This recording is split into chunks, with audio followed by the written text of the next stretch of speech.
نحمده ونصلي على رسوله الكريم أما بعد فأعوذ بالله من الشيطان الرجيم بسم الله الرحمن الرحيم رب اشرح لي صدري ويسر لي أمري واحلل عقدة من لساني يفقه قولي رب زدني علما اللهم فقهنا في الدين اللهم إني أسألك إيمانا لا يرتد ونعيما لا ينفد ومرافقة محمد صلی اللہ علیہ وسلم فی اعلیٰ جنت الخلد آمین یا رب العالمین۔ سورۃ سبح اسم ربک الاعلیٰ، جس کو ہم سورۃ الاعلیٰ کہتے ہیں۔ رسول اللہ صلی اللہ علیہ وسلم کا طریقہ مبارک تھا کہ آپ صلی اللہ علیہ وسلم جمعے کی جو 2 رکعتیں ہیں ان میں پہلی رکعت میں سورۃ الاعلیٰ اور دوسری میں سورۃ الغاشیہ کی قرأت کیا کرتے تھے۔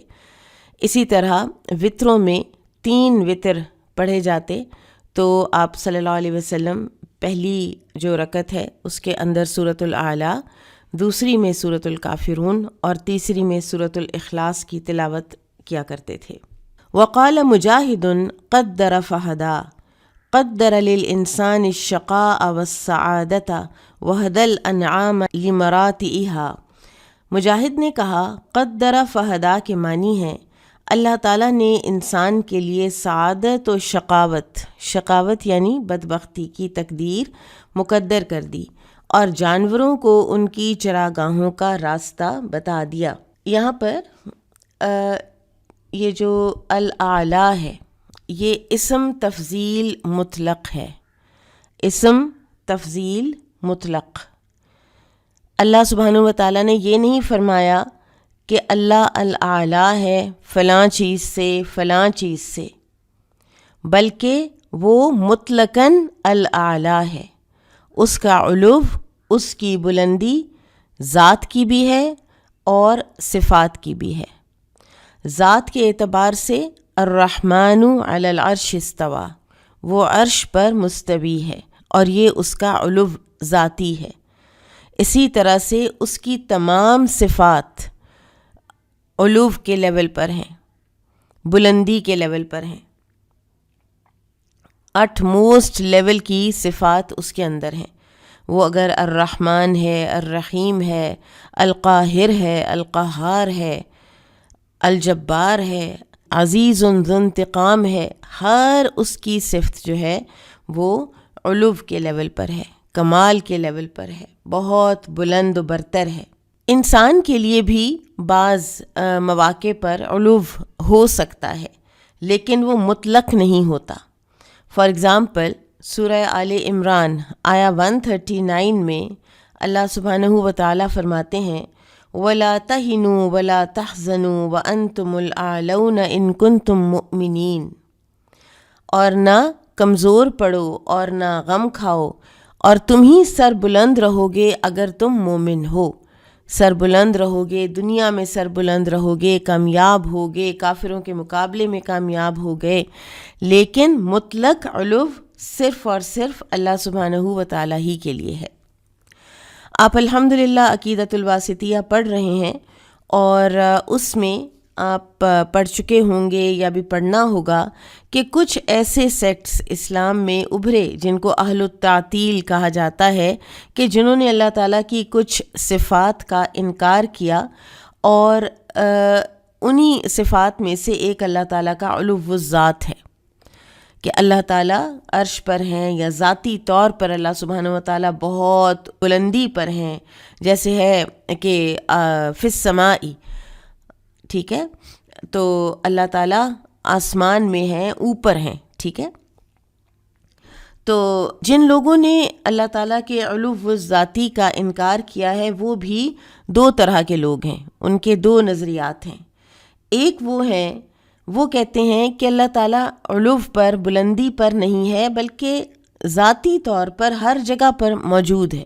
جو لوگ کہتے ہیں اللہ موجود، ہر جگہ پر موجود ہے، اور اس سے پھر آگے بہت سے تصورات اور بہت سی قباحتیں آتی ہیں کہ پھر اللہ تعالیٰ اگر ہر جگہ پر موجود ہیں تو پھر یہ درخت، پہاڑ اور یہ میز اور مائک اور لیپ ٹاپ اور ہر چیز کے اندر نعوذ باللہ کیا اللہ تعالیٰ موجود ہیں۔ اور دوسری جو ایک قسم ہے انہی لوگوں کی جو اللہ تعالیٰ کے علو الذاتی کا انکار کرتے ہیں، وہ کہتے ہیں کہ اللہ تعالیٰ کسی بھی چیز میں نہیں ہے، لیس فوق ولا تحت ولا یمین ولا یسار ولا متصلا بالخلق ولا بائنا من الخلق۔ وہ کہتے ہیں کہ اللہ تعالیٰ نہ اوپر ہے، نہ نیچے ہے، نہ دائیں ہے، نہ بائیں ہے، نہ مخلوق کے ساتھ ملا ہوا ہے، نہ مخلوق سے جدا ہے۔ اب یہ جو ان کا یہ سیکنڈ جو قسم ہے، ان کا جو تصور ہے یہ لے جاتا ہے اللہ تعالیٰ کے عدم وجود کی طرف، یعنی نعوذ باللہ کہ اللہ تعالیٰ ہے ہی کوئی نہیں، کریٹر ہے ہی کوئی نہیں، ٹھیک ہے۔ تو اہل السنہ والجماعہ بلیو کرتے ہیں جو اللہ سبحانہ و تعالیٰ نے اپنی صفات بتائیں اور جس طریقے سے بتائیں، کما یلیق بجلالہ، جیسے اللہ تعالیٰ کے شایان شان ہے ان کا ہونا، اور ان کی تکییف کرنا، تحریف کرنا، تعطیل کرنا، تمثیل کرنا، یہ چاروں چیزیں جو ہیں وہ اہل السنہ والجماعہ نہیں کرتے۔ کہ کیسے اللہ تعالیٰ کا اگر علو ذاتی ہے تو کیسے؟ ایک اسی جو منکرین ہیں علو ذاتی کے، ان میں سے کسی سیکٹ کے ایک آدمی نے کہا تھا نا کہ اگر رسول اللہ صلی اللہ علیہ وسلم خود بھی آ کر مجھے بتا دیں، وہ جو حدیث ہے نا کہ اللہ تعالیٰ تیسرے پہر رات کے آسمان دنیا پر تشریف لاتے ہیں، وہ والی حدیث، تو میں پھر بھی نہیں مانوں گا۔ نعوذ باللہ، وہ اس حد تک اپنے عقائد میں سخت ہو گئے تھے۔ تو ہمارا کام ہے من وعن، ان سب کو مان لینا، ان سب صفات کو جو اللہ تعالیٰ نے اپنی خود سے بتائی ہیں۔ پھر یہاں پر مجاہد رحمہ اللہ نے جو قدر فہدا کی تفسیر بتائی ہے کہ اللہ تعالیٰ نے انسان کے لیے سعادت اور شقاوت کی تقدیر مقرر کر دی ہے، یعنی کون سعادت مند ہوگا، کون بدبخت ہوگا۔ آپ جانتے ہیں کہ ایک فرشتہ جو مقرر ہے رحم پر، وہ آتا ہے اور آ کے اس میں ساری اس کی یہ تقدیر جو ہے وہ اللہ تعالیٰ اس کو لکھوا دیتے ہیں کہ یہ شقی ہے یا سعید ہے، اور اسی طرح سے اس کا جینڈر کیا ہوگا، اس کی عمر کتنی ہوگی، اس کا رزق کتنا ہوگا، ٹھیک ہے۔ تو یہ ایک اس کی عمر کی تقدیر جو ہے وہ اس فرشتے کو بتا دی جاتی ہے، دے دی جاتی ہے۔ تو یہاں پر شیخ عثیمین رحمہ اللہ کہتے ہیں کہ مجاہد رحمہ اللہ کا جو یہ قول ہے کہ قدر للانسان الشقاء والسعادہ، یہ یہاں پر اتنا کچھ درست معلوم نہیں ہوتا، بلکہ درست بات یہی ہے کہ اللہ سبحانہ و تعالیٰ نے ہر مخلوق کو اس کی انسٹنکٹ دی ہے، اس کو وہ فطرت دی ہے جس مقصد کے لیے وہ پیدا ہوا ہے، اسی کے مطابق اس کو، جیسے ہمیں اللہ نے جس تخلیق میں بنایا، ہماری جو شکل بنائی، ہماری آنکھیں، ناک، کان، سب ایک ایک اس کی جو پلیسمنٹ کی، پھر اسی طرح سے فَأَلْهَمَهَا فُجُورَهَا وَتَقْوَاهَا، انسان کا جو ضمیر ہے، انسان کے اندر جو نفس ہے، اس کو اس کا فجور اور تقوی الہام کر دیا، ٹھیک ہے۔ پھر اسی طرح سے مختلف لوگوں کو اللہ تعالیٰ مختلف فیکلٹیز دے دیتے ہیں، جیسے کسی کو کمپیوٹر زیادہ اچھے ہوتے ہیں، کوئی آرٹ میں زیادہ اچھا ہوتا ہے، کوئی میتھمیٹکس میں زیادہ اچھا ہے، کوئی اسپیکر زیادہ اچھا ہے، تو کوئی رائٹر زیادہ اچھا ہوتا ہے۔ تو یہ اللہ سبحانہ و تعالیٰ نے انسانوں کو ایسے بنایا، مختلف ان کے اندر صلاحیتیں ڈالیں۔ پھر اسی طرح جانور دیکھ لیجئے، مویشی دیکھ لیجئے، مویشیوں کو اللہ تعالیٰ نے یہ انسٹنکٹ دیا ہے کہ آپ نے گوشت نہیں کھانا، تو آپ ہمیشہ ان کو چارہ کھاتے ہی پائیں گے۔ پھر کس طرح سے کون سے جو جانور ہے اس نے اپنی روزی کو کس طرح تلاش کرنا ہے۔ آپ اگر کبھی ٹیلی ویژن پر کوئی ڈاکیومنٹری دیکھیں کہ یہ جو وائلڈ کیٹس ہیں، لائنز ہیں، ٹائیگرز ہیں، اور یہ سارے یہ لیپرڈز اور اس قسم کے جو ہیں، یہ کس طرح گھات لگاتے ہیں، کس طرح یہ اپنے آپ کو فیلڈز کے اندر کیموفلاج کرتے ہیں، اور پھر کس طرح یہ پیچھے بھاگ کے یہ ایک اتنے اپنے سے ہیوج بڑے جانور کو گرا لیتے ہیں، اس کو شکار کرتے ہیں، اور پھر اس کو خود بھی کھاتے ہیں اور اپنے بچوں کے لیے بھی لے کر آتے ہیں۔ یہ سارا ان کا انسٹنکٹ ہے۔ پھر اسی طرح سے کہ کون سی چیز ہے جو ان کے لیے نقصان دہ ہے، ایون ایک انسیکٹ کو بھی پتہ ہے. آپ کبھی کاکروچ کو مارنے کی کوشش کریں, اگر آپ ہلکا سا اس کو کوئی لگائیں گی نا اوپر سے کوئی چیز, کوئی آپ اپنا شو اس کو جوتا لگائیں گی یا جو بھی, تو وہ ایکٹنگ کرتا ہے باقاعدہ مر جانے کی کہ تاکہ مجھے اب کوئی یہ مزید مارے نہیں. تو اس کی فطرت کے اندر اللہ تعالیٰ نے زندگی بچانے کی اور نقصان سے بچنے کی جو ایک انسٹنکٹ ہے وہ رکھ دی ہے. دودھ پینے والے جو جانور ہیں ان کے بچوں کو دودھ سک کرنا سکھا دیا اللہ تعالیٰ نے, اور سوئم کرنے والوں کو پیدا ہوتے ساتھ سوئم کرنا سکھا دیا اللہ تعالیٰ نے. تو یہ ہے قدر فہدا, ہر مخلوق کو اللہ سبحانہ وتعالیٰ نے وہ چیز دے دی کہ جو اس کے لیے ضروری تھی. حدیث دیکھتے ہیں. قال حدثنا عبدان قال اخبرني ابي عن شعبة عن ابي اسحاق عن البراء رضي الله عنه قال اول من قدم علينا من اصحاب النبي صلى الله عليه وسلم مصعب بن عمير وابن ام مکتوم. برا رضی اللہ تعالیٰ عنہ سے روایت ہے, وہ کہتے ہیں کہ نبی صلی اللہ علیہ وسلم کے صحابہ کرام میں سب سے پہلے ہمارے پاس مدینہ میں مصعب بن عمیر اور ابن ام مکتوم تشریف لائے. فجعلا یقرئاننا القرآن, اور وہ دونوں لگے پڑھنے ہم پر قرآن, وہ دونوں ہمیں قرآن پڑھاتے تھے. ثم جاء عمار و بلال و سعد, اور ان کے بعد آئے عمار, بلال اور سعد رضی اللہ عنہم. ثم جاء عمر بن الخطاب فی 20, پھر آئے عمر بن خطاب 20 صحابہ کو اپنے ساتھ لے کر. ثم جاء النبی صلی اللہ علیہ وسلم, پھر تشریف لائے رسول اللہ صلی اللہ علیہ وسلم. فما رأیت اہل المدینتی, تو نہیں میں نے دیکھا اہل مدینہ کو, فرحوا بشیء, کہ خوش ہوتے وہ کسی چیز سے, فرحہم بہ, کہ جتنی خوشی وہ اس بات سے محسوس کر رہے تھے کہ نبی صلی اللہ علیہ وسلم تشریف لے آئے ہیں. حتی رأیت الولائد والصبیان, یہاں تک کہ میں نے دیکھا بچوں اور بچیوں کو یقولون, وہ کہتے تھے, ھذا رسول اللہ, یہ اللہ کے رسول ہیں صلی اللہ علیہ وسلم, قد جاء, یہ آ گئے ہیں, فما جاء حتی قرأت سبح اسم ربک الاعلی فی سور مثلہا, اور آپ صلی اللہ علیہ وسلم کی تشریف آوری سے پہلے ہی سبح اسم ربک الاعلی اور اس طرح کی اور صورتیں میں نے پڑھ لی تھیں. تو اس حدیث میں ہمیں ایک جو بہت بڑی دلیل ملتی ہے وہ یہ ہے کہ صحابہ کرام قرأت قرآن کے بڑے حریص تھے. یعنی وہ وقت یاد کرتے ہیں تو اس میں سب سے ایک جو مین بات ان کو کیا یاد آئی ہے کہ میں سبح اسم ربک الاعلی اور اس جیسی کچھ اور صورتیں یاد کر چکا تھا. تو مصعب بن عمیر خصوصاً اور عبداللہ ابن ام مکتوم رضی اللہ عنہ نے بھی صحابہ کو, انصار صحابہ کو قرآن کی تلاوت سکھائی اور صورتیں یاد کرائیں. یہاں سے ایک اور بھی جو ڈرائیو کیا گیا ہے فائدہ, وہ یہ ہے کہ جب آپ بچوں کو حفظ کرواتے ہیں تو آپ آخری والی صورتیں, کیونکہ ان کے لیے پھر ان کا حفظ اور فہم دونوں آسان ہوتے ہیں, تو اس میں کوئی حرج نہیں ہے کہ آپ آخری صورتوں سے شروع کریں, اور یہی طریقہ بیسیکلی رائج بھی ہے امت میں.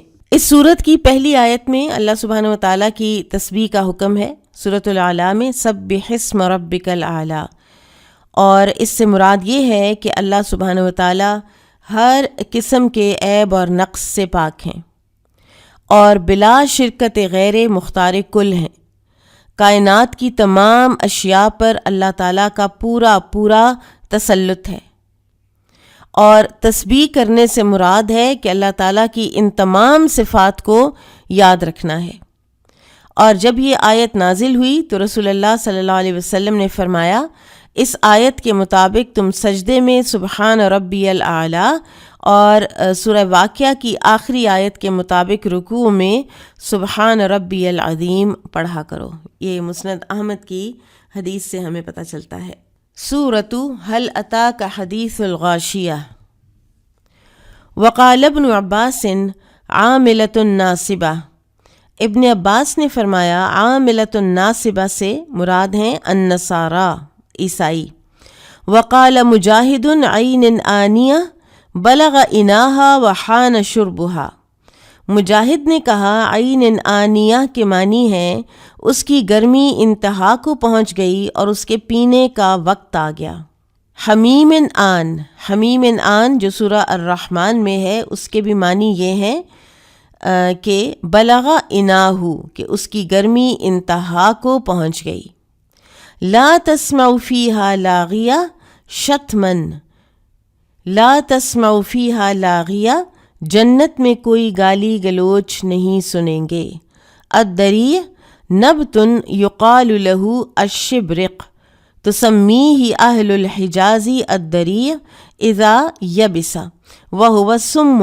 دریع ایک گھاس ہے جس کو شبرق کہا جاتا ہے، اور جب وہ خشک ہو جاتی ہے تو اہل حجاز اسے دریع کہتے ہیں، اور یہ زہر ہے، پوائزن ہے. بمسیطر بمسلط، بمسیطر آپ ان پر مسلط نہیں ہیں. ویقرأ بالصاد والسین، اور مسیطر جو ہے یہ صاد سے بھی پڑھا گیا ہے اور سین سے بھی. وقال ابن عباس ایابہم مرجعہم، ابن عباس رضی اللہ عنہما نے فرمایا ایابہم سے مراد ان کی واپسی ہے. اب اس سورہ کے حوالے سے بھی امام بخاری رحمہ اللہ نے کوئی مرفوع حدیث بیان نہیں کی. بہرحال لست علیہم بمسیطر کے تحت یہ جو حدیث ہے ترمذی کی یہ لائی جا سکتی ہے. ابن حجر نے بھی اس بات کی طرف اشارہ کیا ہے کہ رسول اللہ صلی اللہ علیہ وسلم نے فرمایا مجھے حکم دیا گیا ہے کہ میں لوگوں سے قتال کروں حتیٰ کہ وہ لا الہ الا اللہ پڑھنے لگیں. جب وہ کلمہ توحید پڑھ لیں گے تو انہوں نے مجھ سے اپنا مال اور خون محفوظ کر لیا. ہاں اسلام کے حق کے لیے ان کا مال لیا جا سکتا ہے اور خون بھی کیا جا سکتا ہے، ان کا حساب اللہ کے ذمے ہوگا. اور پھر آپ نے یہ آیات پڑھیں کہ بس آپ نصیحت کرنے والے ہیں، آپ ان پر محاسب نہیں ہیں. تو یہ یہاں آتی تو ہے حدیث، لیکن امام بخاری کیوں نہیں لائے؟ کیونکہ صحت کے اعتبار سے صحیح بخاری کا جو انہوں نے ایک معیار قائم کر رکھا تھا اس پر یہ حدیث پوری نہیں اتری. although یہ حدیث بالکل صحیح ہے اور امام ترمذی نے اس کو روایت کیا ہے. اچھا یہاں پر ذرا الفاظ کو دوبارہ سے دیکھ لیتے ہیں. عاملۃ الناصبہ، اور ابن عباس رضی اللہ عنہما کہتے ہیں کہ اس سے مراد نصارہ ہیں. اور یہ پوری جو آیات ہیں وہ اس طرح سے ہیں: هل اتاک حدیث الغاشیہ وجوہ یومئذ خاشعہ عاملۃ ناصبہ. تو بات جو ہے نا یہ اس وقت کی ہو رہی ہے، الغاشیہ کے وقت کی، یعنی قیامت کے وقت کی، وہ چھا جانے والی آفت جس دن کچھ چہرے خاشعہ یعنی دبے ہوئے ہوں گے اور ذلت ان کے اوپر چھائی ہوگی.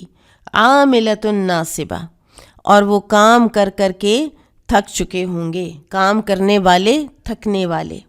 یہ ایسے ہی ہے جیسے سورہ الشورى میں اللہ سبحانہ وتعالی آیا 45 میں فرماتے ہیں وَتَرَاهُمْ يُعْرَضُونَ عَلَيْهَا خَاشِعِينَ مِنَ الذُّلِّ يَنظُرُونَ مِنْ طَرْفٍ خَفِيٍّ.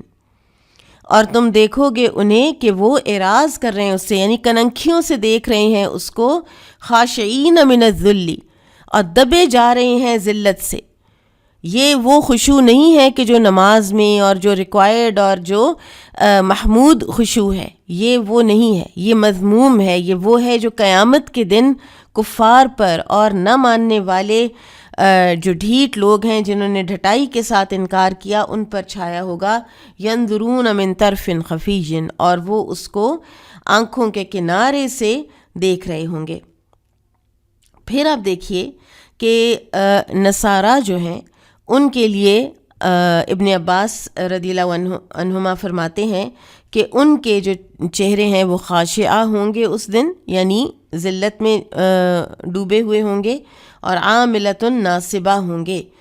اب آپ دیکھیے کہ بعض اوقات آپ کچھ نصارہ کو آج بھی اگر دیکھیں اور ان کی اپنی جو چرچز میں ان کی نماز ہے یا ان کا ایک خشوع ان کے اوپر طاری ہوتا ہے، اور بعض اوقات وہ رو بھی رہے ہوتے ہیں اور ان کے رونے سے آپ کے دل کے اندر نرمی بھی آتی ہے، لیکن قیامت کے دن تسلا نارن حامیہ تسقا من عین آنیہ، وجہ کہ وہ کافر ہیں۔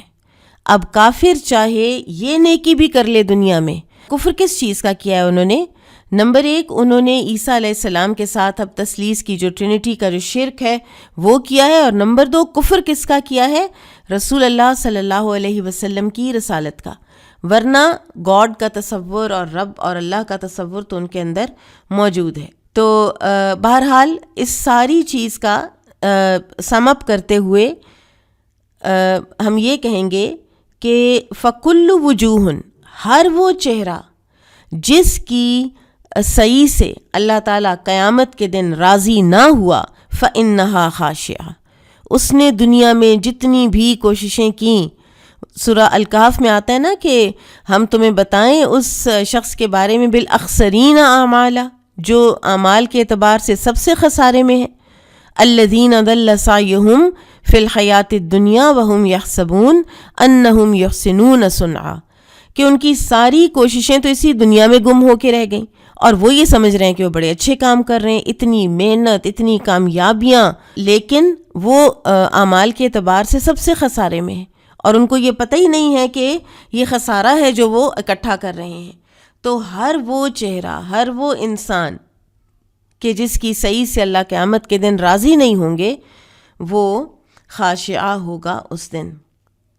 پھر تسقا من عین آنیہ، اور اس میں شدید الحرارہ، سخت گرم بھڑکتی ہوئی آگ، اور جو حمیم آن کا انہوں نے سورۃ الرحمن کا دیا ہے حوالہ، تو وہ آیت ہے یطوفون بینہا و بین حمیم آن، کہ جو مجرمین ہیں وہ قیامت کے دن جہنم کی آگ، اور پھر جب ان کو پیاس لگے گی وہ پانی مانگیں گے تو ان کو حمیم آن یعنی ایک کھولتے ہوئے پانی کے چشمے پر لے جایا جائے گا۔ اللہ تعالی ہمیں اس انجام سے معاف فرمائے۔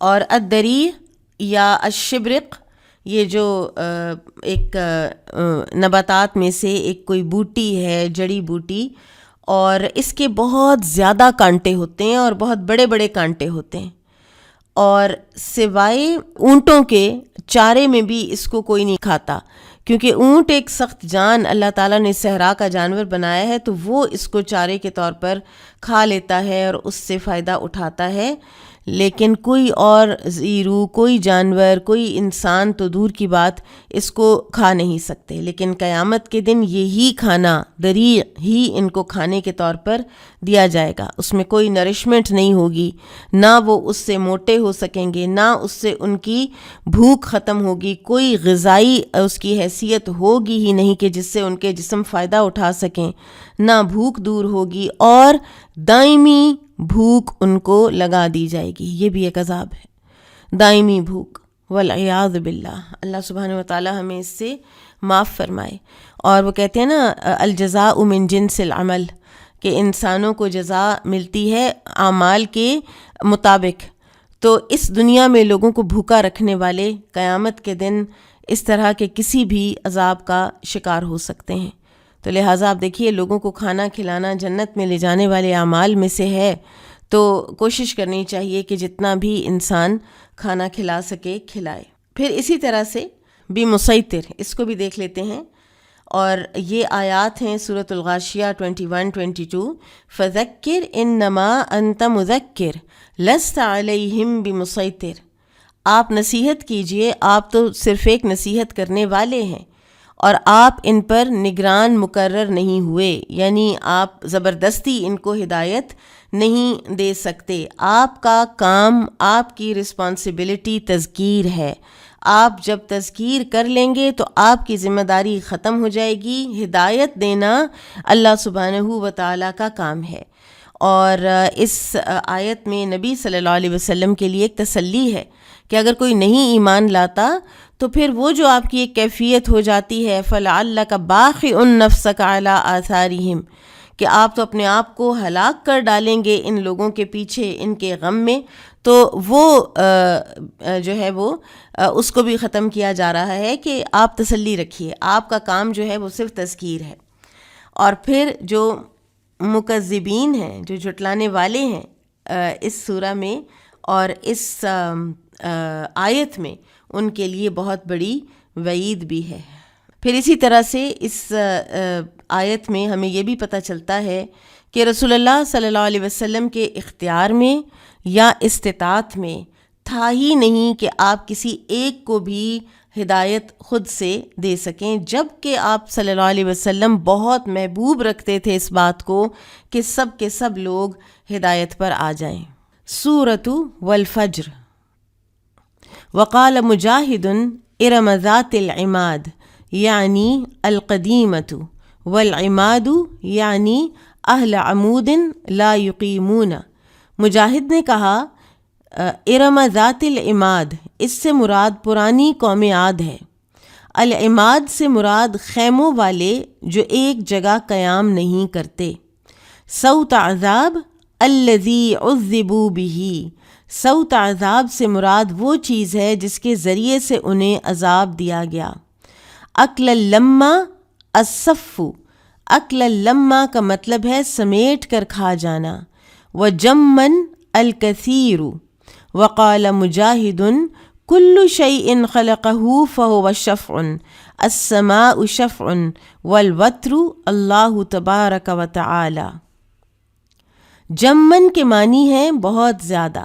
مجاہد رحمہ اللہ نے فرمایا اللہ تعالیٰ نے جس چیز کو پیدا کیا وہ شفع ہے، یعنی جوڑا ہے، ایون میں ہے، پیئر ہے، آسمان جوڑا ہے۔ اور الوتر سے مراد اللہ تعالیٰ ہے، یعنی آڈ، ایک، اکیلا۔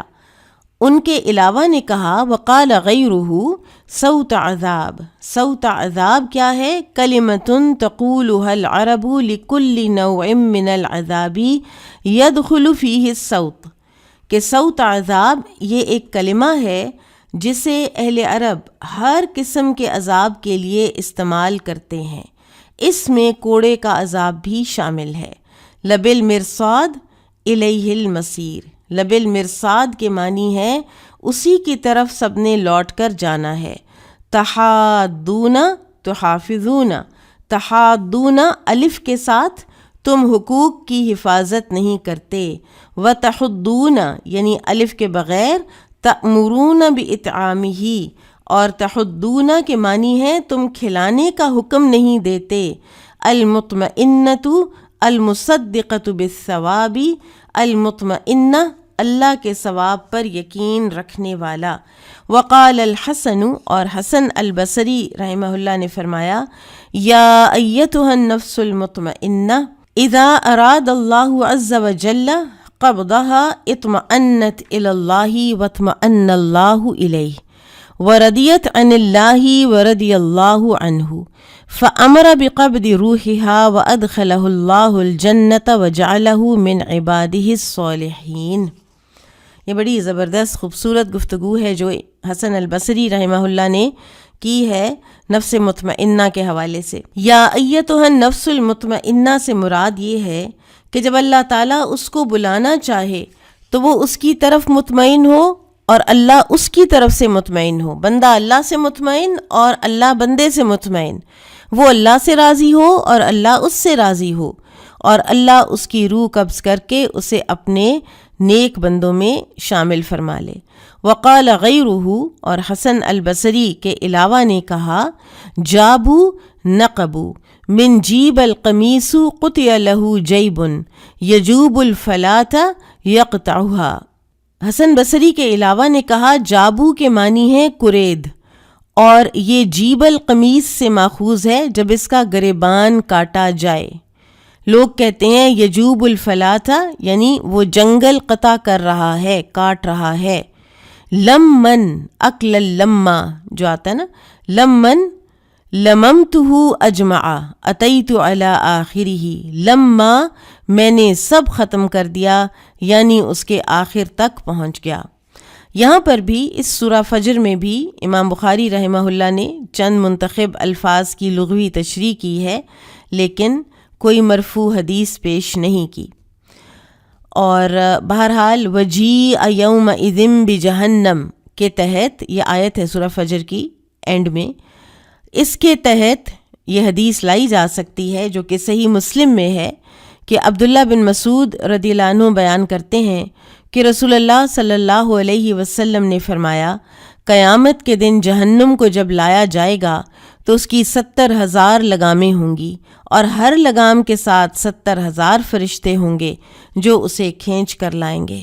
اچھا، اب اس کو ایک دفعہ پھر سے سورۃ الفجر کے جو الفاظ ہیں ان کو دیکھ لیجئے کہ اللہ سبحانہ و تعالیٰ، مجاہد رحمہ اللہ فرماتے ہیں الوتر اللہ سبحانہ و تعالیٰ اوڈ یعنی ایک ہیں، الوتر اللہ ہیں، اور نبی صلی اللہ علیہ وسلم نے فرمایا ان اللہ وتر یحب الوتر، اللہ وتر ہیں اور وتر کو پسند کرتے ہیں، اور شفع یعنی ایون نمبرز اور پیر یہ فہو المخلوق، یہ وہ ہے جو اللہ کی مخلوق کا جو طریقہ ہے کریشن کا۔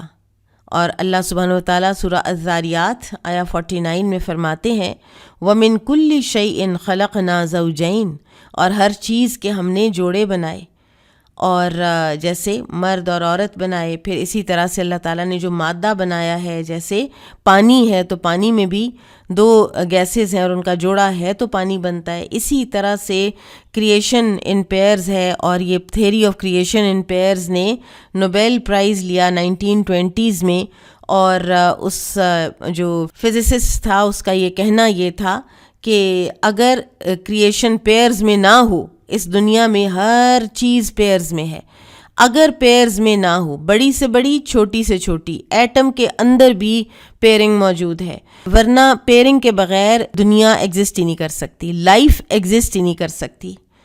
تو لہٰذا پیئرنگ ساری کی ساری مخلوق کے لیے ہے، اور اللہ سبحانہ و تعالیٰ الوتر ہیں۔ پھر دوسری بات کہ اہل عمود لا یقیمون، ارم ذات العماد کے لیے کہ یہ وہ ہیں یعنی خیموں کے ستون جگہ جگہ پر گاڑنے والے جو ایک جگہ پر رکتے نہیں تھے۔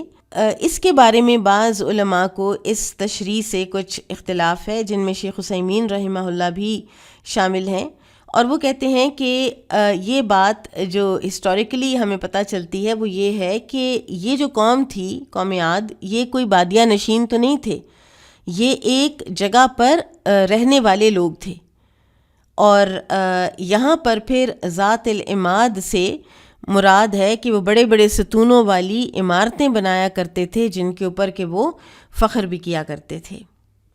اور پھر یہ جو اللہ سبحانہ و تعالیٰ نے فرمایا نا التی لم یخلق مثلها فی البلاد، سورہ الفجر ہی میں آتا ہے، یعنی ان جیسی جو صنعت کاری تھی وہ تو کسی نے اس کے بعد کی ہی نہیں، ٹھیک ہے، ان جیسے تو کوئی تھے ہی نہیں دوبارہ، ان جیسے قابل اور ان جیسے یہ بڑی بڑی جو ستونوں والی عمارتیں ہیں وہ بنانے والے۔ اور پھر عقل لما اور حبن جما، اس سب کا جو اشارہ ہے وہ اسی بات کی طرف ہے کہ انسان کی طبیعت میں مال کی حرص رکھی ہوئی ہے اور وہ اس سے بہت محبت کرتا ہے۔ اب یہی انسان کا ٹیسٹ ہے کہ وہ اس محبت کے باوجود حلال کماتا ہے یا حرام میں منہ ماری بھی کرتا ہے، وراثت میں صرف اپنا مال ہی کھاتا ہے یا موقع ملے تو دوسروں کا مال بھی ہڑپ کر جاتا ہے۔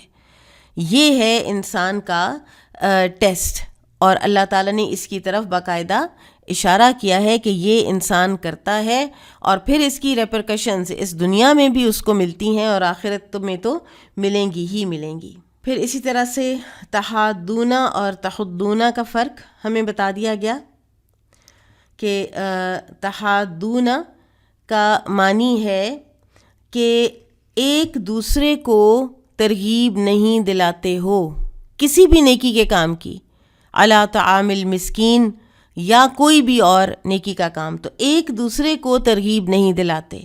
اور تحدونا کہ انسان خود اپنے اندر سے وہ پیشن اور اپنے اندر سے وہ تحریک محسوس نہیں کرتا کہ میں یہ کام کروں۔ اور پھر اس کے بعد یا ایتھا النفس المطمئنہ ارجعی الی ربک راضیۃ مردیہ فادخلی فی عبادی وادخلی جنتی۔ ابھی پچھلے دنوں مسجد نبوی کے امام جو شیخ حذیفی ہیں، وہ جو اولڈر شیخ حذیفی ہیں ان کے میرا خیال ہے کہ یہ بیٹے ہیں، اور ان کی والدہ کا انتقال ہوا تو انہوں نے نماز جنازہ پڑھائی اپنی والدہ کی، اور مسجد نبوی ہی میں، اور وہ یوٹیوب پر بھی آئی ہے، اور وہ ہلکا ہلکا سا ساتھ رو رہے ہیں، اور انہوں نے جو فجر کی نماز جو پڑھائی ہے اس سے پہلے اس میں انہوں نے جو قرات کی جہری وہ یہ تھی، یا ایتھا النفس المطمئنہ۔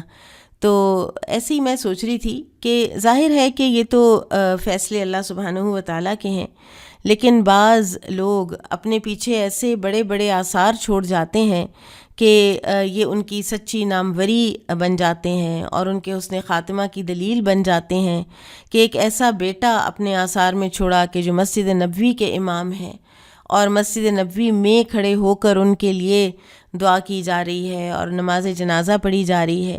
تو میں سوچ رہی تھی کہ جب یہ پیدا ہوئے ہوں گے تو یہ والدہ ہی ہیں نا، کہ جنہوں نے محنتیں کر کر کے، اور پھر ایک انسان جو ہے وہ پہلے اپنے اندر ایک ترغیب پاتا ہے، تحریک پاتا ہے کہ میں نے اپنے بچے کو حفظ کرانا ہے، پھر اس کے اوپر رہنا، قائم رہنا اس چیز کے اوپر، کیونکہ جو لوگ حفظ کرنے اور کروانے میں ہوتے ہیں شامل، ان کو بڑی اچھی طرح سے پتہ ہے کہ جب تک والدین کی انوالومنٹ نہیں ہوتی حفظ والے بچوں میں، اور جب تک وہ ساتھ ساتھ نہیں کرتے محنت، اور والدین میں مائیں ہی کرتی ہیں یہ محنت، اور اس وقت تک پھر بچہ جو ہے وہ پورے اچھے طریقے سے حفظ نہیں کر پاتا۔ تو اسی طرح سے کوئی اور اچھی سوچ، کوئی پازیٹیو سوچ دینی اپنے بچوں کو، پازیٹیو اور پروڈکٹیو انسان بنانا، انسانوں سے محبت کرنے والا، انسانوں سے ہمدردی کرنے والا انسان بنانا۔ کل ہی مجھے کسی نے بتایا کہ ایک بچہ ہے تو اس نے کسی کو، اس کی نا کو باربر کو اس کی مزدوری دینی تھی، جو بھی اس کا وہ بنتا تھا، تو اس نے اپنے پیسے بتائے باربر نے، تو وہ جو لڑکا تھا نا جس نے پیسے دینے تھے، اس نے ڈبل اماؤنٹ دی اس کو نا۔ تو اس کی ماں نے اس سے پوچھا کہ کیوں تم ڈبل اماؤنٹ دے کر آئے ہو؟ تو اس نے کہا کہ مجھے اس باربر نے بتایا، وہ لڑکا سا تھا اور اس وقت بھی وہ ینگ ایک لڑکا ہے وہ باربر، تو اس نے کہا کہ میں 13 سال سے بال کاٹ رہا ہوں۔ تو یعنی وہ بالکل ایک ینگ بچہ سا تھا جب سے وہ بال کاٹ رہا ہے۔ تو مجھے یہ ہوا کہ ہمارے ملک میں جہاں پر بہت سی قباحتیں ہیں ینگر جنریشن کے اندر، اور اس میں یہ لڑکا کب سے محنت کر رہا ہے اپنی اور حق حلال کما رہا ہے، تو میں سمجھتی ہوں کہ یہ بھی جس بھی ماں نے اس بچے کے اندر ایک کوئی سوچ ڈالی ہے کہ لوگوں کے ساتھ ایک احساس ہمدردی ہو، اور لوگوں کی پلائٹ کو اور لوگوں کی مشکلات کو سمجھنا، ورنہ عموماً ہمارے ہاں ایک جو آ گیا ہے نا، ہمارا ایک مزاج بن گیا ہے، وہ ہے کہ جو اپنے سے کمتر پیسوں والا ہے یا کسی بھی لحاظ سے ہم اس کو اپنے آپ سے کمتر سمجھتے ہیں، تو ہم اس سے ایک ڈس لائک کا سا ایک رویہ اختیار کرتے ہیں۔ ہمارے چہروں پر ان کے لیے ناگواری آ جاتی ہے اگر وہ قریب آئیں یا ان کا کوئی فون آ جائے یا کچھ بھی۔ تو اس لیے یہ جو نفس مطمئنہ والی بات ہے نا، یہ وہ نفس ہے جو مطمئن ہوگا، لیکن کب ہوگا؟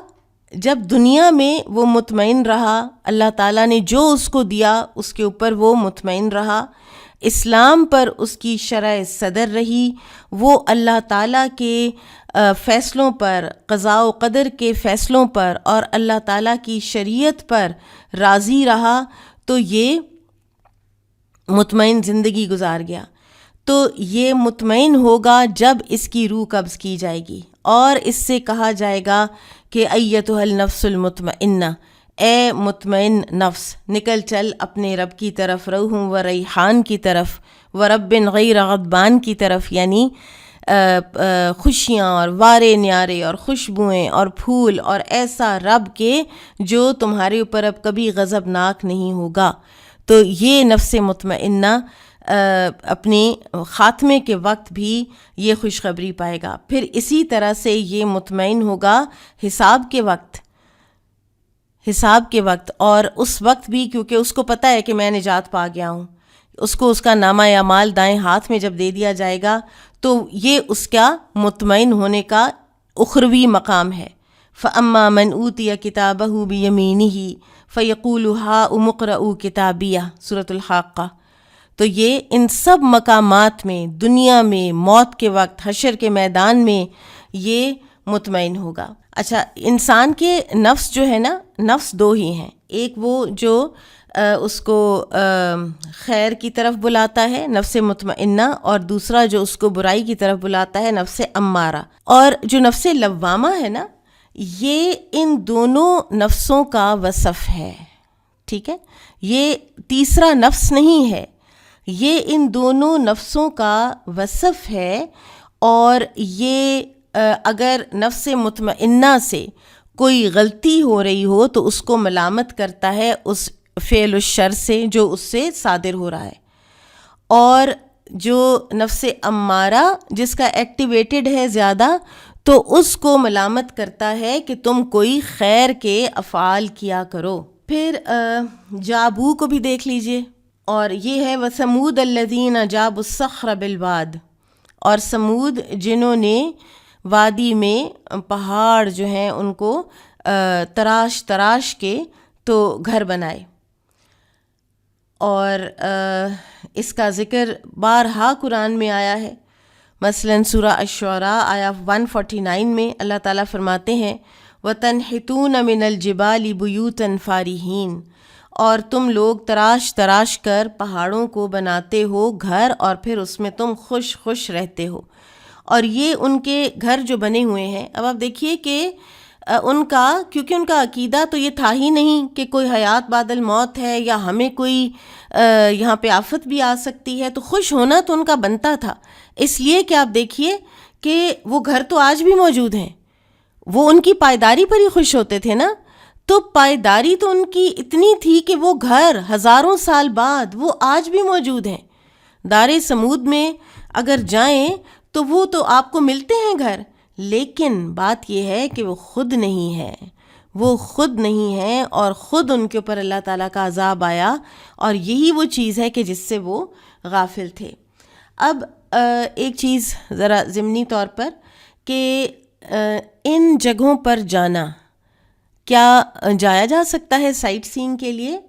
تو نبی صلی اللہ علیہ وسلم نے فرمایا، جب آپ صلی اللہ علیہ وسلم تبوک سے واپسی پر غالباً جب دیار سمود سے گزرے تو صحابہ ذرا اندر چلے گئے، جگہیں دیکھنے لگ گئے، تو آپ نے فرمایا لا تدخلوا علی ہؤلاء القوم المعذبین الا ان تکونوا باکین، نہ داخل ہو ان معذب، یہ جو عذاب دیے گئے قوم ہے، ان کے گھروں میں، ان کے علاقے میں داخل نہ ہو مگر روتے ہوئے، یعنی اور پھر آپ صلی اللہ علیہ وسلم نے اپنے سر مبارک پر چادر دے لی اور آپ وہاں سے نکل گئے۔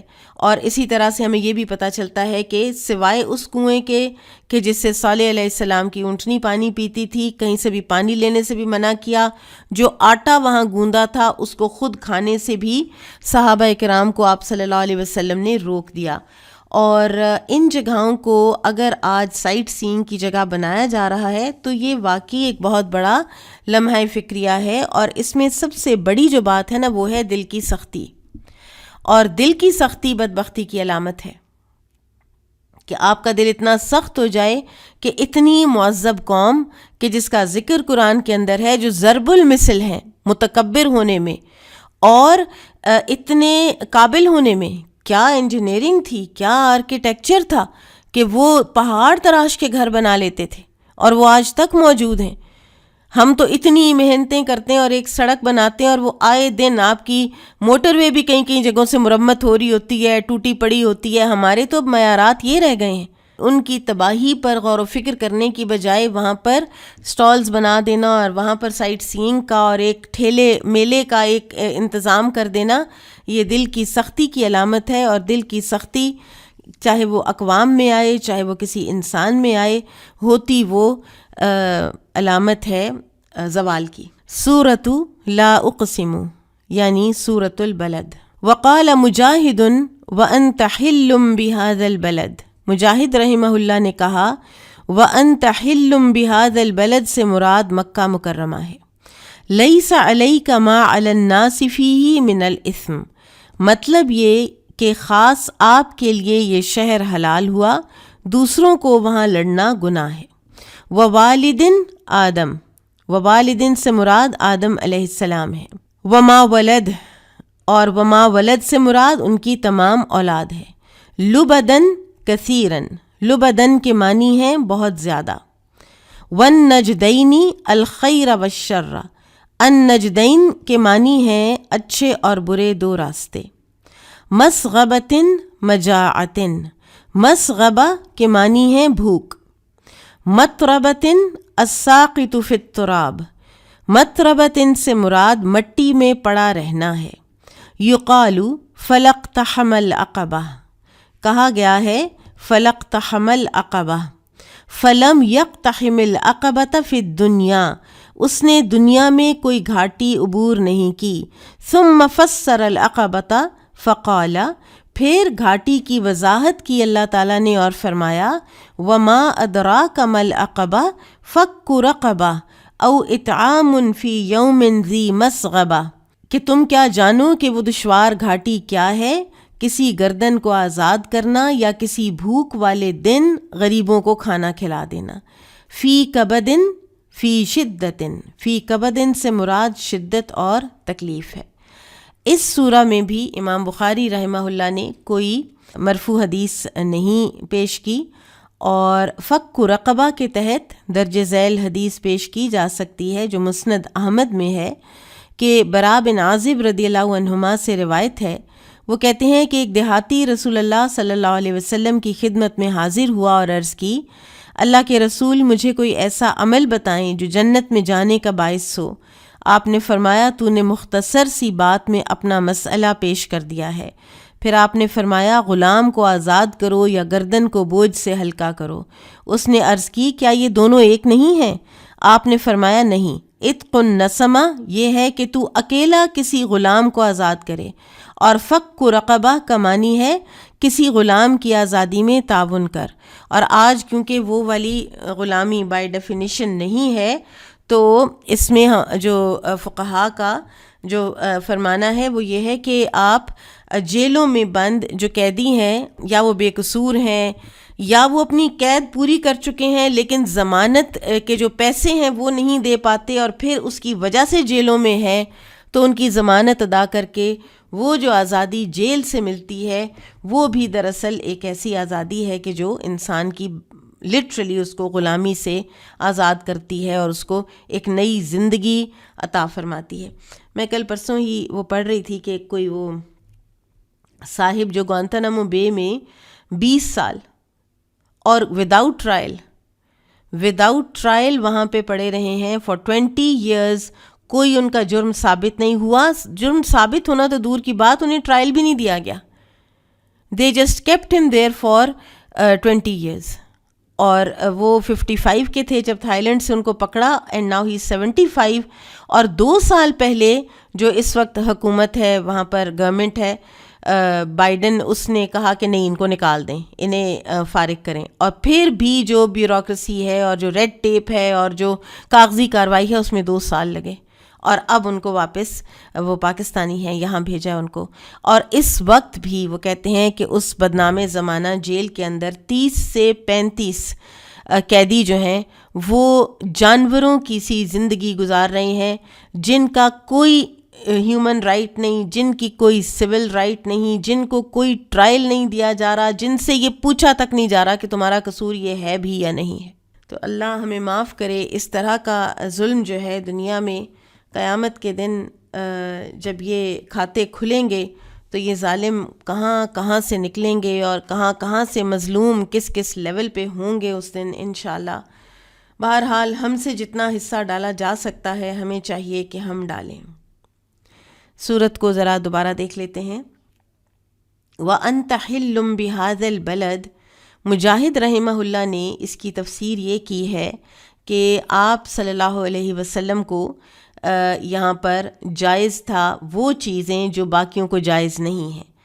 تو اگر یہ بھی کہا جائے کہ یہ صرف اتنی سی دیر کی بات ہے کہ جو آپ نے فتح مکہ کے موقع پر حلال کیا تھا کچھ وجوہات کی بنا پر، اور اس کے بعد پھر وہ دوبارہ نبی صلی اللہ علیہ وسلم سمیت تمام انسانیت پر وہ حرام ہو گیا، تو بھی اب سورۃ البلد تو اس سے بہت پہلے نازل ہوئی ہے، فتح مکہ سے، تو لہٰذا یہاں پر اس میں بھی تھوڑا سا اختلاف رائے ہے کہ کیا واقعی اس کا یہی مطلب ہے۔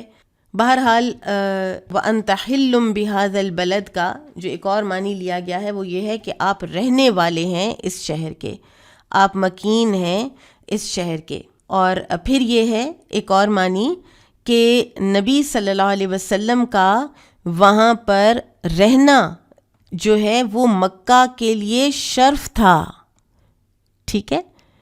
میں ابھی کچھ دن پہلے ہی سیرہ کا ایک انسائکلوپیڈیا جو بالکل ابھی ریسنٹلی چھپ کے آیا ہے، اردو کا ہے، اور بہت ہی اس کے اندر وہ انفارمیشن ہے کہ جو عام طور پر اس سے پہلے نہیں کہیں دیکھی۔ تو اس میں یہ تھا کہ بعض مورخین جو ہے نا، ان کے مطابق وہ کہتے ہیں کہ مکہ میں افضل ترین جو جگہ ہے وہ تو ہے خانہ کعبہ، نمبر 2 پہ ہے مسجد الحرام پوری کی پوری، اور نمبر 3 پہ وہ گھر ہے جس میں آپ خدیجہ رضی اللہ تعالیٰ عنہا کے ساتھ 28 سال رہے ہیں، آپ نے سکونت اختیار کی۔ تو آپ صلی اللہ علیہ وسلم کا مکہ میں رہنا مکہ کے لیے باعث شرف ہے، یہ بات یہاں کی جا رہی ہے۔ اور اس بات کو کہ آپ صلی اللہ علیہ وسلم کے لیے وہاں پر وہ کچھ حلال تھا جو دوسروں کے لیے نہیں تھا، تو اس کو ذرا اتنا ایکسیپٹ نہیں کیا گیا امام مجاہد کی اس تشریح کو۔ پھر اسی طرح سے ووالد وما ولد میں آدم علیہ السلام اور ان کی اولاد کے ساتھ ساتھ تمام اجناس جو ہے نا، حیوانات اور حشرات الارض اور وحشی، یعنی ہر قسم کی جو مخلوق ہے وہ سب، کوئی والد ہے اور کوئی اس کی اولاد ہے، ٹھیک ہے، تو لہٰذا سب کی قسم کھائی جا رہی ہے۔ پھر اسی طرح سے او اطعام فی یوم ذی مسغبہ یتیما ذا مقربہ او مسکینا ذا متربہ، کہ یہ ہے وہ دشوار گھاٹی کہ کسی ایسے دن جب خود ضروریات ہوں، بھوک ہو یا ویسے ان پیسوں کی ضرورت ہو، اور آپ اس کو، جیسے وہ حدیث میں آتا ہے نا کہ افضل صدقہ وہ ہے کہ جو انسان اس وقت کرے کہ جب وہ خود صحیح شہیح ہے، یعنی بالکل صحت مند تندرست ہے اور مال کو آگے انویسٹ کر سکتا ہے اور مزید کما سکتا ہے، اور اس وقت وہ صدقہ کرے تو وہ افضل ترین ہوتا ہے، کیونکہ اس کو واقعی مال کی محبت بھی ہوتی ہے، اور ایک وقت ہوتا ہے کہ جب ضرورت بھی زیادہ ہوتی ہے، تو اس وقت صدقہ کرنا افضل ہے۔ تو ذی مسغبہ بھوک والا دن، ضرورت والا دن، اس دن اپنی ضرورت کو پیچھے کر کے، کم کر کے کسی کو کھانا کھلا دینا، اور کھلانا کس کو؟ کسی قریبی یتیم کو یا کسی خاک نشین مسکین کو۔ کسی ایلیٹ کلاس کو دعوت پر نہیں بلا لینا کہ ہاں ہم کھانا کھلا رہے ہیں، تو وہ جو واپسی آپ کے لیے کچھ بھی نہیں کر سکتے، اور وہ جو واقعی اس کھانے کے محتاج ہیں، یہ ہے اقتحام العقبہ، یہ ہے وہ دشوار گھاٹی۔ اور اس کو دشوار گھاٹی کیوں کہا گیا ہے؟ کیونکہ اس طرح کے کام انسان کے نفس پر شاق گزرتے ہیں، مشکل ہوتا ہے انسان کے لیے، اس کا نفس اس کے اوپر غالب آنے کی، اور اس کی ہوائے نفس اس کے اوپر غالب آنے کی پوری کوشش کر رہی ہوتی ہے۔ تو ایسے میں جب انسان صدقہ کرتا ہے اور یتیم اور مسکین کو کھلاتا ہے تو پھر اس نے دشوار گھاٹی کراس کر لی۔ اچھا، اب یہاں پر مسکین کا لفظ آیا ہے، مسکیناً ذا متربہ۔ اب کوئی یہ کہہ سکتا ہے کہ فقیر کا لفظ کیوں نہیں آیا؟ تو عربی زبان میں جہاں پر یہ الفاظ الگ الگ آئیں، مسکین الگ سے آئے تو اس میں فقیر بھی شامل ہوتا ہے، اور اگر فقیر الگ سے آئے تو اس میں مسکین بھی شامل ہوتا ہے۔ لیکن اگر اکٹھے آ جائیں، فار ایگزامپل جیسے وہ زکوٰۃ کی مدات والی ہیں، تو اس میں یہ الگ الگ آئے ہیں، ٹھیک ہے، تو اس وقت پھر ان کی ڈیفینیشنز الگ الگ ہو جاتی ہیں، یہ قاعدہ ہے۔ اچھا، پھر اسی طرح سے فی کبد کو بھی دیکھ لیجئے، لقد خلقنا الانسان فی کبد، اور اس میں مفسرین کا اختلاف ہوا ہے۔ کچھ نے کہا فی کبد سے مراد ہے فی شدہ، یعنی انسان کے جتنے بھی امور ہیں اس میں اس کو تھکن لاحق ہوتی ہے اور مشقت کے ساتھ وہ زندگی گزارتا ہے۔ دوسرا معنی جو فی کبد کا کیا گیا ہے وہ ہے فی ارتفاع، یعنی جیسے کہا جاتا ہے فی کبد السمائی، آسمان کے کناروں تک، آسمانوں تک، ٹھیک ہے. اور یہ معنی بنتا ہے جیسا کہ سورہ التین آیت نمبر 4 میں اللہ تعالیٰ فرماتے ہیں لقد خلقنا الانسان فی احسن تقویم، اور دونوں معنی ہی درست ہیں. انسان احسن تقویم میں بھی پیدا ہوا ہے اور انسان کی زندگی مشقت کے ساتھ بھرپور ہے، اور خیر بھی ہے، شر بھی ہے، مصائب بھی ہیں، راحتیں بھی ہیں، اور دونوں میٹرز میں انسان کو کہیں صبر کی ضرورت ہوتی ہے. کچھ ہیں جو صبر کر پاتے ہیں، کچھ ہیں جو صبر نہیں کر پاتے.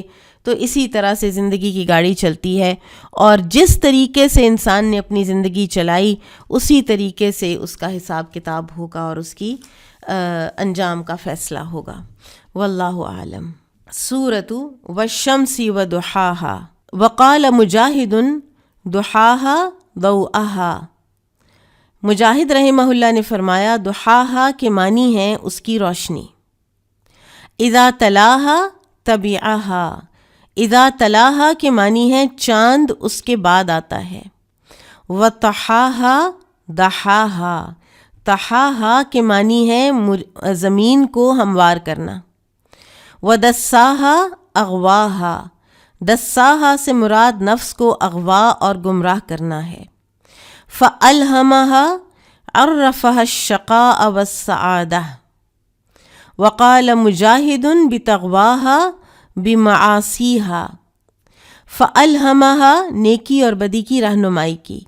مجاہد نے کہا بتغواها اپنے گناہوں کی وجہ سے. ولا یخاف عقباها عقبا احد. ولا یخاف عقباها کے معنی ہے اللہ تعالیٰ کسی کے بدلہ لینے سے نہیں ڈرتا.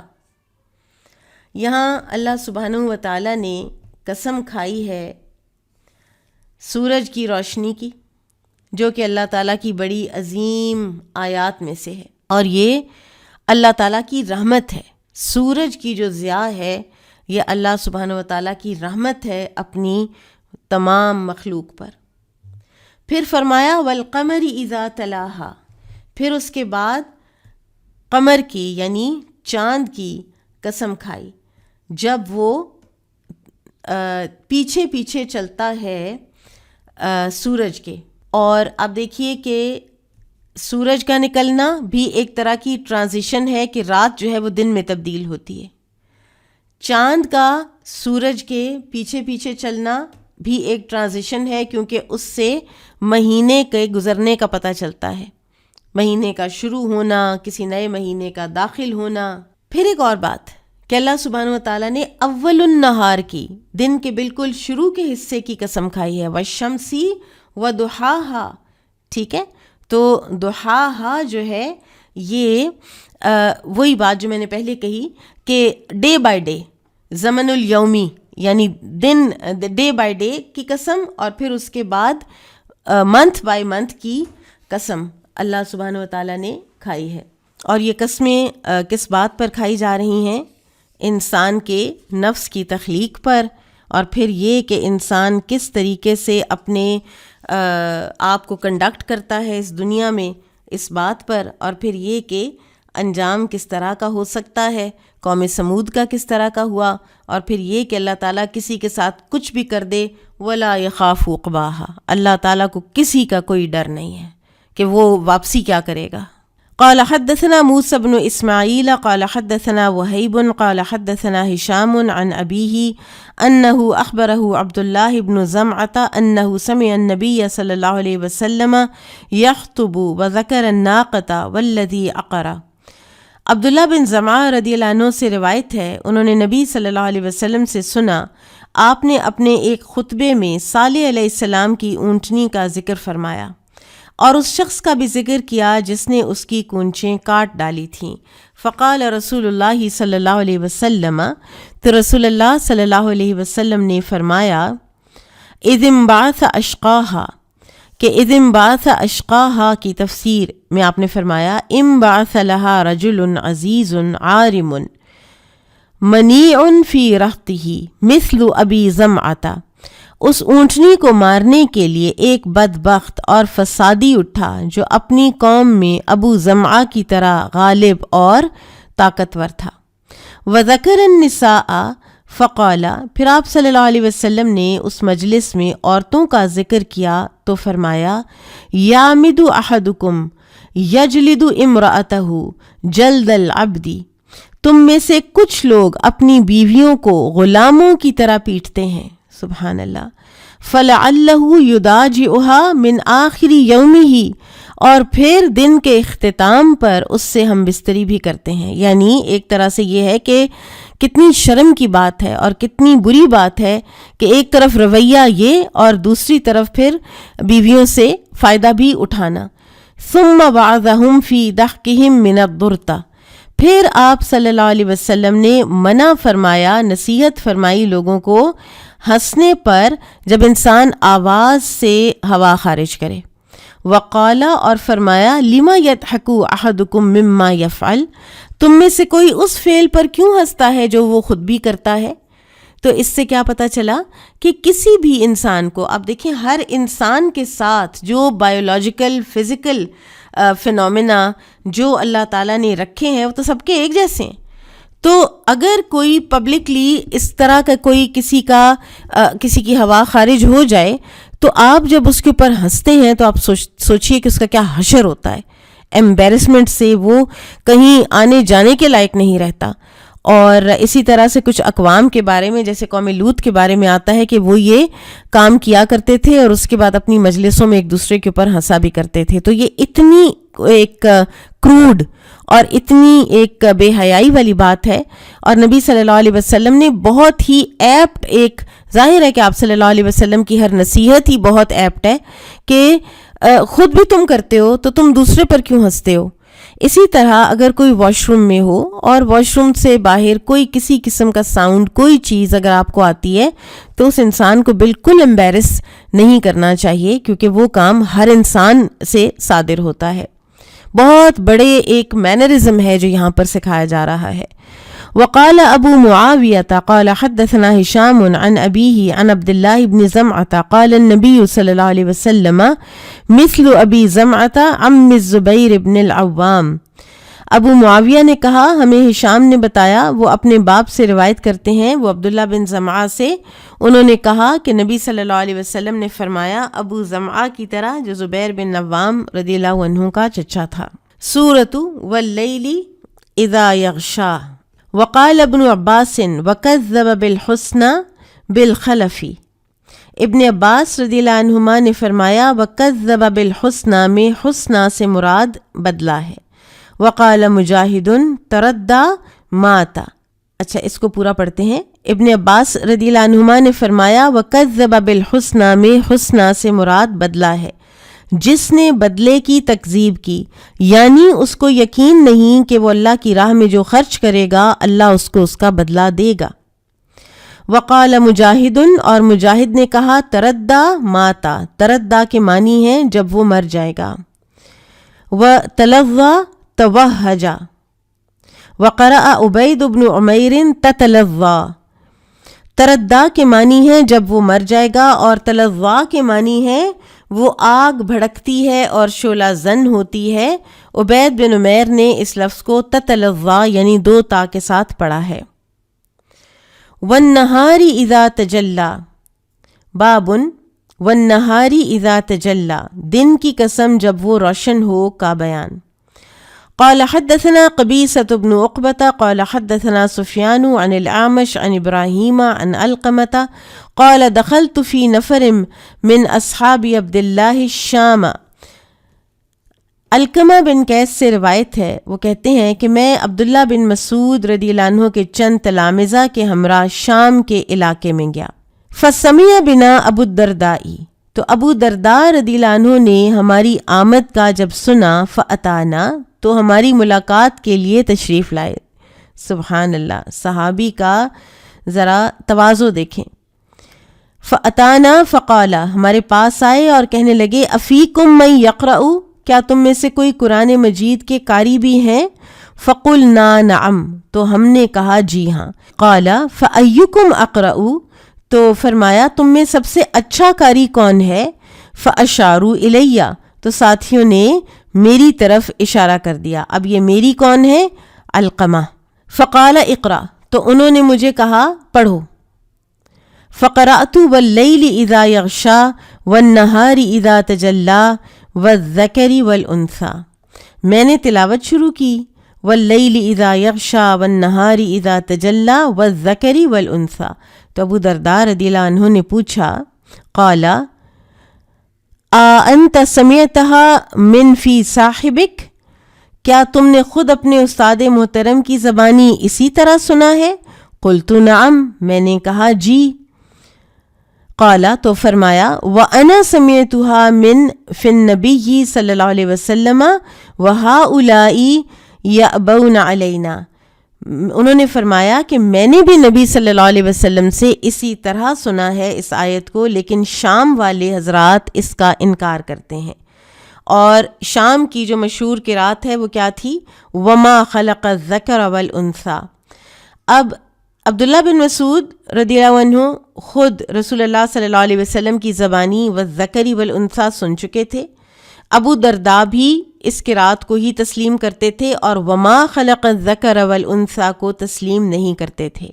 لیکن بہرحال وہ جو ابو درداء اور عبداللہ بن مسعود رضی اللہ عنہما والی قرات ہے والذکر والانثیٰ، یہ تواتر کا درجہ حاصل نہیں کر سکی، اس لیے سیدنا عثمان رضی اللہ تعالیٰ عنہ نے جب مصاحف ایک قرات پر لکھوائے تو آپ نے متواتر قرات کے تحت وما خلق الذکر والانثیٰ کو باقی رکھا اور دیگر قراتیں جو ہیں ان کو حذف کر دیا، اور مصحف عثمانی میں جو میجورٹی کی جمہور کی قرات ہے اس پر اتفاق ہو گیا، لیکن شاید یہ ابو درداء رضی اللہ عنہ تک بات نہیں پہنچی، اس لیے وہ اس قرات کو تسلیم نہیں کرتے تھے، واللہ عالم۔ وما خلق الذکر والانثیٰ، اور قسم ہے اس ذات کی جس نے نر اور مادہ کو پیدا کیا۔ اس میں اللہ تعالیٰ نے اپنی قسم اٹھائی ہے کیونکہ نر اور مادہ دونوں کا خالق اللہ تعالیٰ ہی ہے۔ قال حدثنا عمر قال حدثنا ابی قال حدثنا الاعمش عن ابراہیم قال قدم اصحاب عبد اللہ علی ابی الدرداء فطلبهم فوجدهم فقال ایکم یقرأ علی قراءة عبد اللہ قال کلنا قال فأيكم يحفظ وأشاروا إلى علقمة قال كيف سمعته يقرأ والليل إذا يغشى قال علقمة والذكر والأنثى قال أشهد أني سمعت النبي صلى الله عليه وسلم يقرأ هكذا وهؤلاء يريدونني على أن أقرأ وما خلق الذكر والأنثى والله لا أتابعهم۔ ابراہیم نخعی سے روایت ہے، انہوں نے کہا عبداللہ بن مسعود رضی اللہ عنہ کے کچھ تلامذہ ابو الدرداء رضی اللہ عنہ کے ہاں شام آئے۔ ابو درداء نے تلاش کے بعد انہیں پا لیا، پھر پوچھا کہ تم میں سے کون عبداللہ بن مسعود رضی اللہ عنہ کی قرات کے مطابق قرات کر سکتا ہے؟ انہوں نے کہا ہم سب کر سکتے ہیں۔ پھر انہوں نے دریافت کیا کہ تم میں سے کس کو ان کی قرات زیادہ محفوظ ہے؟ سب نے علقمہ کی طرف اشارہ کر دیا۔ ابو الدرداء رضی اللہ عنہ نے پوچھا کہ تم نے عبداللہ بن مسعود کو رضی اللہ عنہ کو سورہ واللیل اذا یغشا کی قرات کرتے کس طرح سنا ہے؟ علقمہ نے کہا وہ والذکر والانثیٰ پڑھتے ہیں۔ ابو الدرداء رضی اللہ عنہ نے فرمایا میں گواہی دیتا ہوں کہ میں نے نبی صلی اللہ علیہ وسلم کو اسی طرح پڑھتے سنا ہے، لیکن یہ شام کے لوگ چاہتے ہیں کہ میں وما خلق الذکر والانثیٰ پڑھوں۔ اللہ کی قسم میں کسی صورت ان کی پیروی نہیں کروں گا۔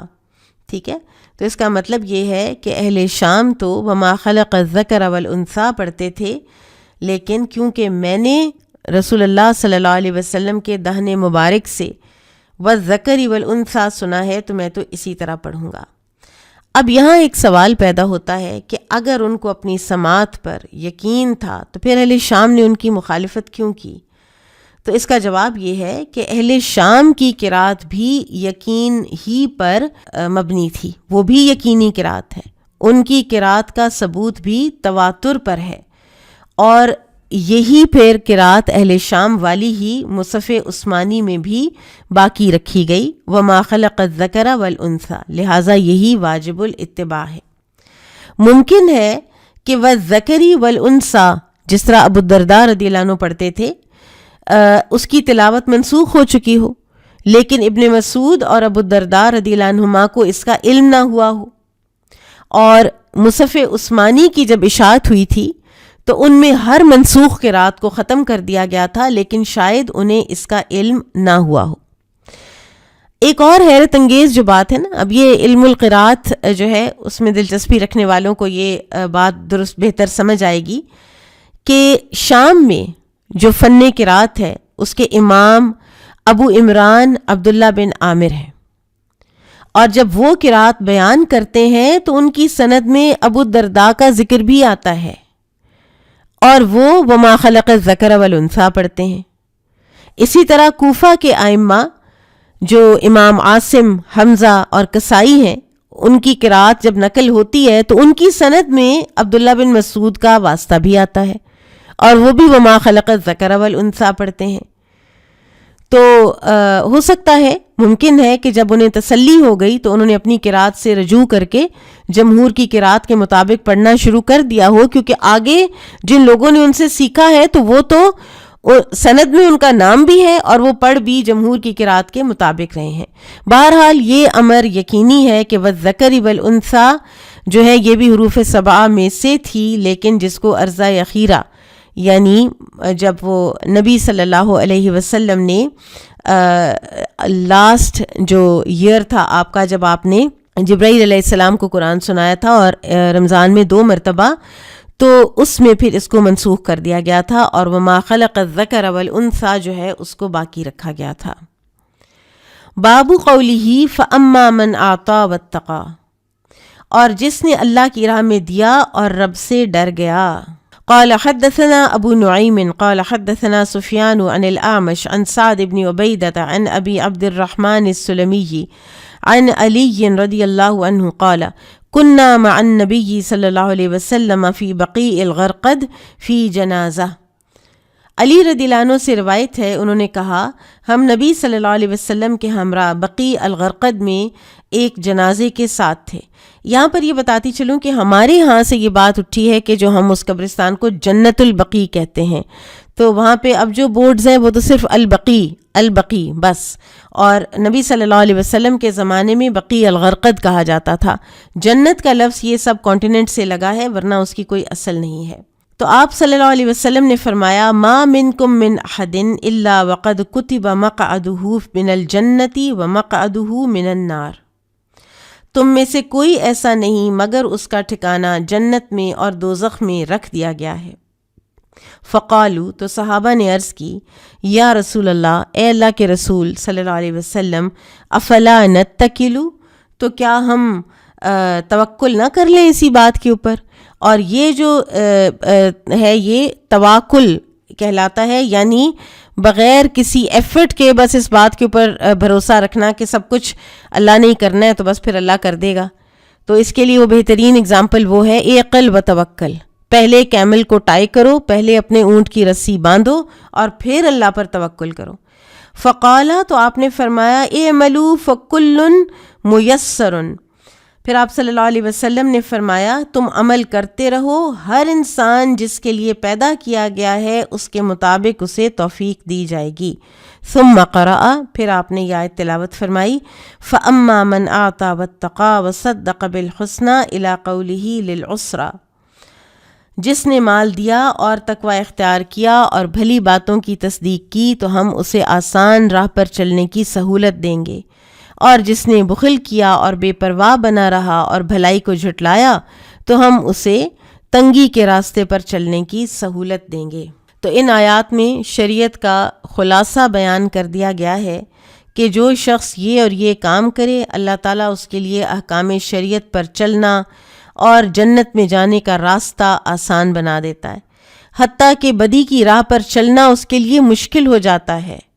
اور جو شخص یہ اور یہ کام کرے، اللہ تعالیٰ اس کے لیے شریعت پر چلنا مشکل کر دیتا ہے، اسے نیکی کرنا بوجھل محسوس ہوتا ہے۔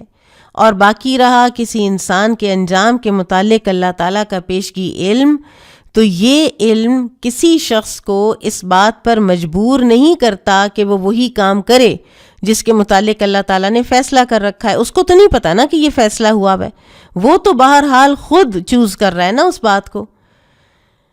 باب قولہ وصدق بالحسنى، اور اچھی بات کی تصدیق کی کا بیان۔ قال حدثنا مسدد قال حدثنا عبد الواحد قال حدثنا الأعمش عن سعد بن عبيدة عن أبي عبد الرحمن عن علي رضي الله عنه قال كنا قعودا عند النبي صلى الله عليه وسلم فذكر الحديث۔ علی رضی اللہ عنہ سے مروی ایک روایت میں ہے کہ ہم نبی صلی اللہ علیہ وسلم کے پاس بیٹھے ہوئے تھے، پھر راوی نے وہی حدیث بیان کی جو پہلے گزری ہے۔ باب فسنیسرہ للیسرا، تو ہم اس کو آسان راستے پر چلنے کی سہولت دیں گے۔ قال حدثنا بشر بن خالد قال اخبرنا محمد بن جعفر قال حدثنا شعبة عن سليمان عن سعد بن عبيدة عن ابی عبد الرحمن السلمی عن علی رضی اللہ عنہ عن النبی صلی اللہ علیہ وسلم انہ کان فی جنازۃ فاخذ عودا ینکت فی الارض۔ علی رضی اللہ عنہ سے روایت ہے کہ وہ نبی صلی اللہ علیہ وسلم سے بیان کرتے ہیں کہ آپ ایک جنازے میں تھے، آپ نے ایک لکڑی اٹھائی اور اس سے زمین کوریدنے لگے۔ فقال، پھر فرمایا، ما منکم من احد الا وقد کتب مقعدہ من النار او من الجنہ، تم میں سے کوئی شخص ایسا نہیں جس کا جنت یا دوزخ میں ٹھکانہ نہ لکھا جا چکا ہو۔ قالوا، صحابہ نے عرض کی، یا رسول اللہ، اے اللہ کے رسول، افلا نتکلوا، کیا پھر ہم اسی پر بھروسہ نہ کر لیں؟ قال اعملوا فکل میسر فاما من اعطى واتقى وصدق بالحسنى الآیہ۔ آپ صلی اللہ علیہ وسلم نے فرمایا، تم عمل کرتے رہو، ہر شخص کو جس کے لیے وہ پیدا کیا گیا ہے اس کی توفیق دی گئی ہے۔ جس شخص نے دیا اور اللہ سے ڈرا اور اچھی بات کی تصدیق کی تو اسے ہم آسان راستے کی سہولت دیں گے۔ قال شعبۃ وحدثنی بہ منصور فلم انکرہ من حدیث سلیمان، شعبہ نے کہا، مجھ سے یہ حدیث منصور نے بیان کی، انہوں نے بھی سلیمان اعمش سے مروی حدیث کے کوئی خلاف نہیں کہا۔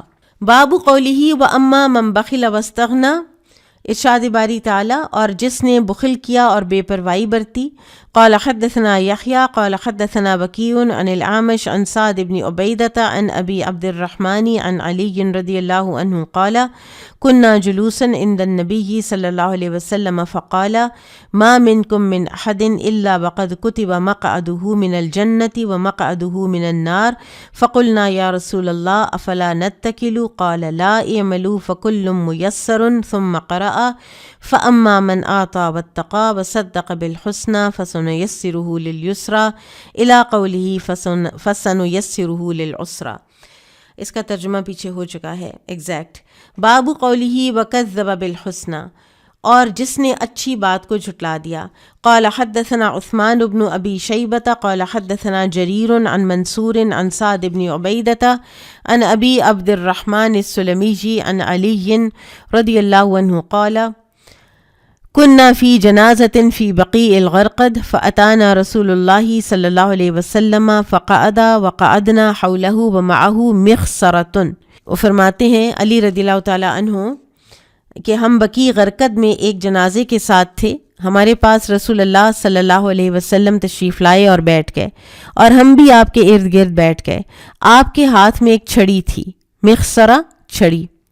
فنکسا، پھر آپ نے سر مبارک جھکا لیا۔ فجعل ینکت بمخصرتہ، پھر چھڑی سے زمین کوریدنے لگے۔ ثم قال، پھر فرمایا، ما منکم من احد وما من نفس منفوسۃ الا کتب مکانها من الجنۃ والنار، تم میں سے کوئی شخص ایسا نہیں بلکہ کوئی پیدا ہونے والی جان ایسی نہیں جس کا جنت میں اور جہنم میں ٹھکانہ لکھا نہ جا چکا ہو۔ وَإِلَّا قَدْ كُتِبَتْ شَقِيَّةً أَوْ سَعِيدَةً، یعنی یہ لکھا جا چکا ہے کہ کون نیک بخت ہے اور کون بد بخت۔